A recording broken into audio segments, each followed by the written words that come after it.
ओम नमः शिवाय। संतान सप्तमी का व्रत भाद्रपद मास के शुक्ल पक्ष की सप्तमी तिथि के दिन किया जाता है। संतान सप्तमी एक दिव्य व्रत है और इसके पालन से सभी मनोकामनाएं पूर्ण हो जाती है। ये सप्तमी पुराणों में रथ, सूर्य, भानु, अर्क, महत्ति, आरोग्य, पुत्र, सप्त सप्तमी आदि अनेक नामों से भी प्रसिद्ध है और अनेक पुराणों में उन नामों के अनुरूप व्रत की अलग अलग विधियों और कथाओं का उल्लेख है। ये व्रत विशेष रूप से संतान प्राप्ति, संतान रक्षा और संतान की उन्नति के लिए किया जाता है। इस व्रत में भगवान शिव और माता गौरी की पूजा का विधान होता है।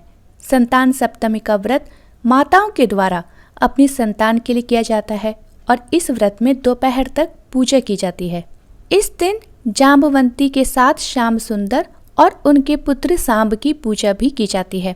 माताएं पार्वती जी का पूजन करके पुत्र प्राप्ति और उनके अभ्युदय की, उनकी दीर्घायु की कामना करती है।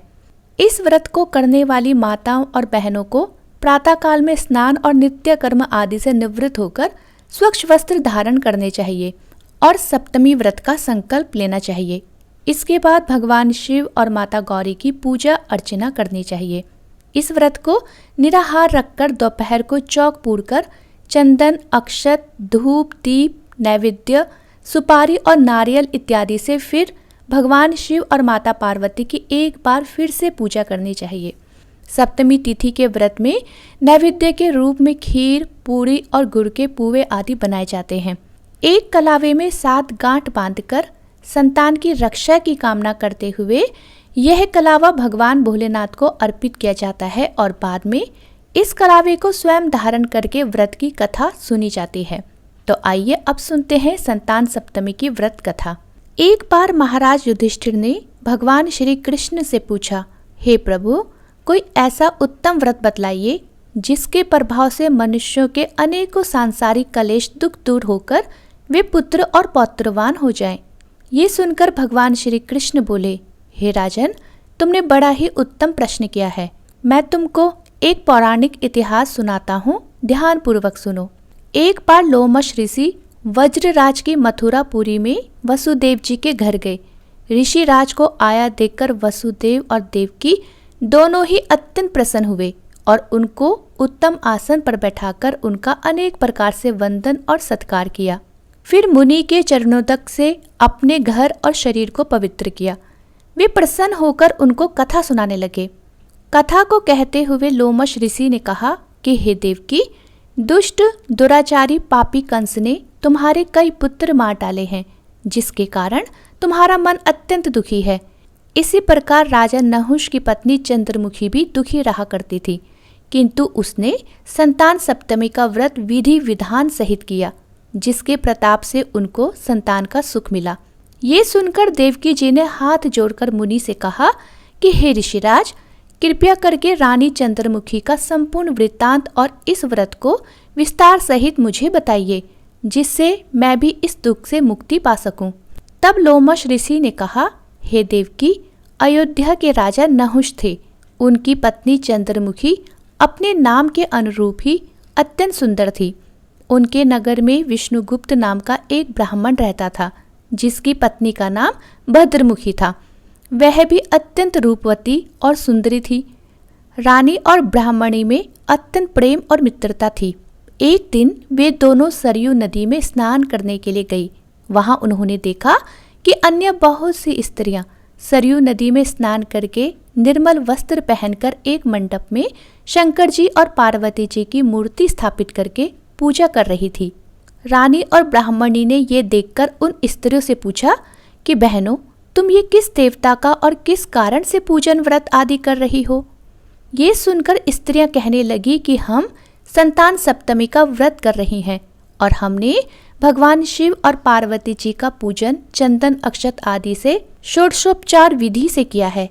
ये सब इसी पुण्य व्रत का विधान है। ये सुनकर रानी और ब्राह्मणी ने भी इस व्रत को करने का मन ही मन संकल्प लिया और फिर वे दोनों अपने घर वापस लौट आई। ब्राह्मणी भद्रमुखी तो इस व्रत को नियम पूर्वक करती रही, किंतु रानी चंद्रमुखी राजमद के कारण कभी इस व्रत को करती, कभी नहीं करती, कभी भूल हो जाती। कुछ समय के बाद दोनों की मृत्यु हो गई। अपने दूसरे जन्म में रानी बंदरिया और ब्राह्मणी ने मुर्गी की योनि पाई, परंतु ब्राह्मणी मुर्गी की योनि में भी कुछ नहीं भूली और भगवान शंकर तथा माता पार्वती जी का ध्यान करती रही। उधर रानी बंदरिया की योनि में भी सब कुछ भूल गई। कुछ समय के बाद दोनों ने ये देह भी त्याग दी। अब इनका तीसरा जन्म फिर से मनुष्य योनि में हुआ। उस ब्राह्मणी ने एक ब्राह्मणी के यहाँ कन्या रूप में जन्म लिया और उस ब्राह्मण कन्या का नाम भूषणा देवी रखा गया और उसका विवाह गोकुल निवासी अग्निशील ब्राह्मण से कर दिया गया। भूषणा देवी इतनी सुंदर थी कि वह आभूषण रहित होते हुए भी अत्यंत सुंदर लगती थी। यहाँ तक कि कामदेव की पत्नी रति भी उसके सम्मुख लजाती थी। भूषणा देवी के अत्यंत सुंदर सर्वगुण संपन्न चंद्रमा के समान धर्मवीर कर्मनिष्ठ सुशील स्वभाव वाले 8 पुत्र हुए। दूसरी ओर शिव विमुख रानी के गर्भ से अब भी कोई पुत्र नहीं हुआ। वह निसंतान दुखी रहने लगी। रानी और ब्राह्मणी में जो प्रीति पहले जन्म में थी वो अब भी बनी रही। रानी जब वृद्धा अवस्था को प्राप्त होने लगी तब उसके गूंगा, बहरा और बुद्धिहीन अल्प आयु वाला एक पुत्र हुआ। वह भी 9 वर्ष की आयु में इस क्षणभंगुर संसार को छोड़कर चला गया। अब तो वह रानी पुत्र शोक से अत्यंत दुखी और व्याकुल रहने लगी। दैव योग से भूषणा देवी ब्राह्मणी रानी के यहाँ अपने पुत्र को लेकर पहुंची। रानी का हाल सुनकर उसे भी बहुत दुख हुआ, किंतु इसमें किसी का क्या वश। कर्म और प्रारब्ध के लिखे हुए को तो स्वयं ब्रह्मा जी भी नहीं मिटा सकते। रानी कर्मच्युत थी, अपने संकल्प को भूल गई थी, इसी कारण उसे दुख भोगना पड़ा। इधर रानी ब्राह्मणी के इस वैभव और 8 पुत्रों को देखकर उससे मन में ईर्ष्या करने लगी और उसके मन में पाप उत्पन्न हो गया। उस ब्राह्मणी ने रानी का दुख दूर करने के निमित्त अपने 8 पुत्र रानी के पास छोड़ दिए। रानी ने पाप के वशीभूत होकर उन ब्राह्मणी पुत्रों की हत्या करने के विचार से लड्डू में विष मिलाकर उन सभी को खिला दिया, परंतु भगवान शंकर और माता पार्वती की कृपा से एक भी बालक की मृत्यु नहीं हुई। यह देखकर रानी तो अत्यंत ही आश्चर्यचकित हो गई और इस रहस्य का पता लगाने के लिए उसने मन में ठान ली। इधर भगवान की पूजा से निवृत्त होकर जब भूषणा देवी रानी के पास आई तो रानी ने उससे कहा, मैंने तुम्हारे बालकों को लड्डू में जहर मिला के खिलाए, लेकिन इनमें से एक भी नहीं मरा। तुमने ऐसा कौन सा दान पुण्य व्रत किया है जिसके कारण तुम्हारे पुत्र नहीं मरे और तुम नित्य नए सुख भोग रही हो? तुम्हारा तो बड़ा सौभाग्य है। इसका भेद तुम मुझसे निष्कपट होकर समझाओ, मैं तुम्हारी बड़ी ऋणी रहूंगी। रानी के ऐसे दीन वचन सुनकर भूषणा ब्राह्मणी कहने लगी, सुनो, तुमको 3 जन्म का हाल कहती हूँ, सो ध्यान पूर्वक सुनना। पहले जन्म में तुम राजा नहुष की पत्नी थी और तुम्हारा नाम चंद्रमुखी था, मेरा नाम भद्रमुखी था। तब मैं ब्राह्मणी थी। हम तुम अयोध्या में रहते थे और मेरा और तुम्हारा बड़ा प्रेम था। एक दिन हम तुम दोनों सरयू नदी में स्नान करने के लिए गई और दूसरी स्त्रियों को संतान सप्तमी का उपवास तथा शिवजी का पूजन अर्चन करते देखकर हमने भी इस उत्तम व्रत को करने की प्रतिज्ञा की थी, किंतु तुम सब भूल गई और झूठ बोलने का दोष तुमको लगा, जिसे तुम आज भी भोग रही हो। और मैंने इस व्रत को आचार विचार सहित नियम पूर्वक सदैव किया और आज भी करती हूँ। दूसरे जन्म में तुमने बंदरिया का जन्म लिया और मुझे मुर्गी की योनि मिली। भगवान शंकर की कृपा से और इस व्रत के प्रभाव से मैं भगवान को इस जन्म में भी नहीं भूली और निरंतर उस व्रत को नियमानुसार करती रही और तुम अपने बंदरिया के जन्म में भी उस संकल्प को भूल गई। मैं तो समझती हूँ कि तुम्हारे ऊपर जो ये भारी संकट है उसका एकमात्र यही कारण है और दूसरा इसका कोई कारण हो ही नहीं सकता। बहन, इसलिए तो मैं ये कहती हूँ कि आप सब भी संतान सप्तमी के व्रत को विधि सहित करिए, जिससे आपका ये संकट दूर हो जाएगा। लोमश ऋषि ने कहा, हे देवकी, भूषणा ब्राह्मणी के मुख से अपने पूर्व जन्म की कथा तथा व्रत संकल्प इत्यादि सुनकर रानी को पुरानी सारी बातें याद आ गई और अब वह सच्चे मन से पश्चाताप करने लगी तथा भूषणा ब्राह्मणी के चरणों में पड़कर क्षमा याचना करने लगी। और भगवान शंकर माता पार्वती जी की अपार महिमा के गीत गाने लगी। उस दिन से रानी ने नियमानुसार संतान सप्तमी का व्रत किया, जिसके प्रभाव से रानी को संतान सुख भी मिला और संपूर्ण सुख भोग कर रानी शिवलोक को गई। भगवान शंकर के व्रत का ऐसा प्रभाव है कि रास्ते से भटका हुआ मनुष्य भी अपने रास्ते पर चलने लगता है और अनंत ऐश्वर्य भोग कर अंत में मोक्ष प्राप्त करता है।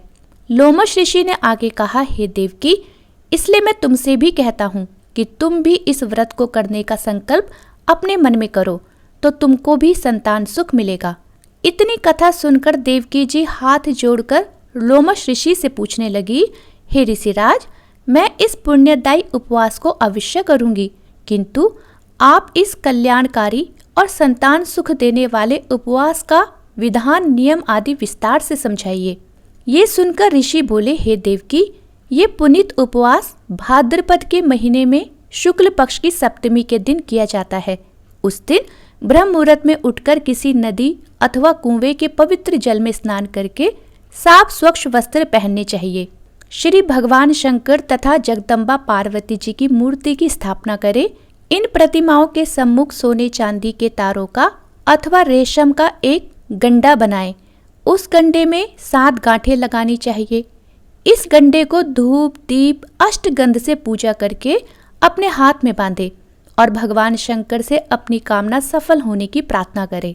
इसके बाद 7 पूवे बनाकर भगवान को भोग लगाएं और 7 ही पूवे अपनी यथाशक्ति और सोने अथवा चांदी की अंगूठी बनाकर इन सबको एक तांबे के पात्र में रखकर उनका षोडशोपचार विधि से पूजन करके किसी सदाचारी धर्मनिष्ठ सुपात्र ब्राह्मण को दान दे दे। उसके बाद 7 पूवे स्वयं प्रसाद के रूप में ग्रहण करें। इस प्रकार इस व्रत का पारायण करना चाहिए। हर साल भाद्रपद मास की शुक्ल पक्ष की सप्तमी तिथि के दिन, हे देवकी, इस व्रत को इस प्रकार नियम पूर्वक करने से सभी पाप नष्ट हो जाते हैं और सौभाग्यशाली संतान उत्पन्न होती है और अंत में शिवलोक की प्राप्ति होती है। लोमश ऋषि कहते हैं, हे देवकी, मैंने तुमको संतान सप्तमी का व्रत संपूर्ण विधान विस्तार सहित वर्णन किया है। उसको अब तुम नियम पूर्वक करो, जिससे तुमको उत्तम संतान मिलेगी। इतना कहकर भगवान आनंद कंद श्री कृष्ण ने धर्मावतार युधिष्ठिर महाराज से कहा, हे युधिष्ठिर, लोमश ऋषि इस प्रकार हमारी माता देवकी को शिक्षा देकर चले गए। ऋषि के कथनानुसार फिर हमारी माता देवकी ने इस व्रत को नियमानुसार किया, जिसके प्रभाव से हम उत्पन्न हुए। यह व्रत विशेष रूप से स्त्रियों के लिए कल्याणकारी है, परंतु पुरुषों को भी समान रूप से कल्याणदायक है। संतान सुख देने वाला, समूल पापों को नाश करने वाला ये उत्तम व्रत है, जिसे स्वयं भी करें और दूसरों से भी करवाएं। नियम पूर्वक जो कोई इस व्रत को करता है और भगवान शंकर तथा माता पार्वती की सच्चे मन से आराधना करता है, निश्चय ही वह अमर पद प्राप्त करके अंत में शिवलोक को जाता है। प्रेम से बोलिए भगवान शंकर की जय, माता गौरी की जय। कथा समाप्त।